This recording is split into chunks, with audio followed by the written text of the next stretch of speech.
1 जुलाई 2006 मुंबई की एक आम सी शाम। लोग रोज की तरह अपने घर लौट रहे थे। प्लेटफॉर्म पर भीड़, ट्रेन्स में रश, सब कुछ बिल्कुल नॉर्मल लग रहा था।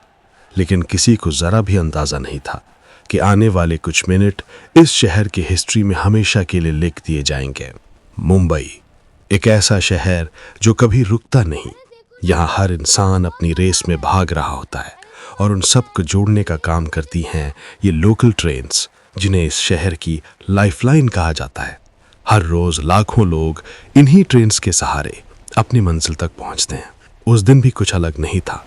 लोग अपनी सीट पर बैठे हुए, कुछ खड़े हुए, कुछ दरवाजों पर लटके हुए, कुछ हंसते हुए, कुछ थके हुए। हर किसी के दिमाग में सिर्फ एक ही बात थी, घर पहुंचना। शाम का रश आवर अपने पीक पर था।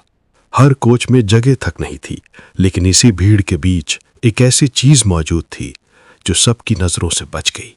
एक खामोश खतरा जो बस अपने वक्त का इंतजार कर रहा था। फिर अचानक चलती हुई ट्रेन में एक जोरदार धमाका हुआ, इतना तेज कि लोग समझ ही नहीं पाए क्या हुआ।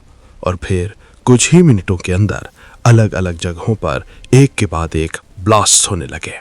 आग के शोले, धुआं और चीखें, हर तरफ से अफरा तफरी थी। लोग अपनी जान बचाने के लिए भाग रहे थे।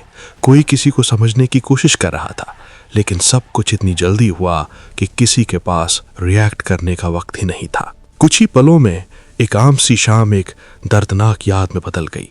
इस हमले ने सिर्फ ट्रेन्स का नहीं, बल्कि पूरी मुंबई की रूह को हिला दिया। 180 से ज्यादा लोगों ने अपनी जान गंवा दी और हजारों लोग इस दर्द का हिस्सा बन गए। उस रात कई घरों में रोशनी नहीं जली। कई लोग अपनों का इंतजार करते रह गए। हॉस्पिटल के बाहर हर आंख में डर था। हर चेहरा एक ही सवाल पूछ रहा था, क्यों? पुलिस और इमरजेंसी टीम्स ने तुरंत एक्शन लिया।